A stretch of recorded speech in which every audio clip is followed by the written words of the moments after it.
श्री गणेशाय नमः. श्री स्वामी समर्थ. हर हर महादेव. तर आपण दत्त उपासना करतो किंवा आपण पारायण करतो, पण आपल्याला माहीत आहे का त्यांची प्रमुख दत्तस्थाने कोणती आहेत? तर आपण ती आज या व्हिडिओमध्ये बघणार आहोत. तर चला तर सुरुवात करूया. गिरनार पर्वत सौराष्ट्रात जुनागडजवळ दत्तपादुका आहेत. भटगाव नेपाळात आहे. केडगाव बेट येथे. पिठापूर मद्रास राज्यात गोदावरी जिल्ह्यात आहे. गाणगापूर ह्याला श्री दत्त भक्तांची पंढरी देखील म्हटलं जातं. सोलापूरच्या पुढे बरेच पुढे आहे. कोल्हापूर श्री दत्तात्रयांचे भिक्षाटन. अक्कलकोट श्री समर्थांची लीलाभूमी. हे स्थान सोलापूर पासून थोडं जवळ आहे. नरसोबाची वाडी टेंबेस्वामींची तपोभूमी. शिवा, भद्रा, भोगावती, कुंभी व सरस्वती या पंचगंगा व कृष्णा व वेण्णा या 2 नद्या मिळून 7 नद्यांचा संगमावर वाडीचे क्षेत्र वसलेले आहे. हे कोल्हापूर जिल्ह्यात शिराळा तालुक्यात आहे. मिरज कोल्हापूर लोहमार्गावरील जयसिंगपूर स्टेशन पासून 9 मैलावर आहे.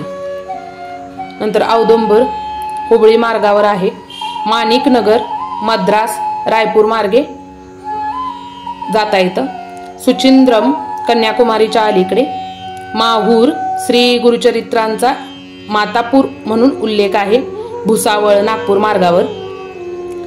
लाडाचे कारंजा श्री नृसिंह सरस्वतींचे जन्म ठिकाण. धोम श्रीनाथांचे दत्तस्थान सातारा जिल्ह्यामध्ये आहे, वाई तालुक्यात कृष्णाकाठी. खामगाव संत पाचलेगावकर महाराजांचे मुक्तेश्वर आश्रम येथे आहे. नारेश्वर गुजरात ते मुंबई अहमदाबाद मार्गावर आहे. जनार्दन स्वामींचा दत्त देवगिरी येथील देवगड किल्ल्यावर आहे. श्री दत्त संस्थान बाळेकुंद्री हे स्थान बेळगावच्या पूर्वेस 8 मैलावर आहे. गुरुडेश्वर गुजरातमध्ये आहे. बडोद्याहून एसटीने जाता येतं. श्री क्षेत्र दत्तवाडी साखळी गोमंतकातील गाणगापूर असंही म्हटलं जातं. श्री क्षेत्र कुरवपूर रायचूर पासून आहे, कुरगड्डी म्हणून तिथे.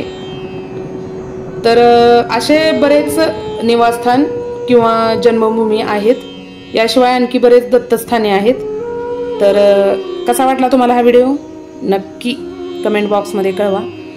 आणि पुढं आपल्याला कोणता अध्याय वाचल्याने कोणती फलश्रुती होते हे मी पुढील अध्यायामध्ये तुम्हाला सांगणार आहे. तर पुढील अध्याय ऐकायला विसरू नका. व्हिडिओ आवडला असेल तर कमेंट बॉक्समध्ये नक्की एकदा सांगा आणि लाईक करायला विसरू नका. लवकरच भेटू अशाच एखाद्या नवीन व्हिडिओमध्ये. तोवर स्वतःची काळजी घ्या आणि घरातल्यांचीही काळजी घ्या.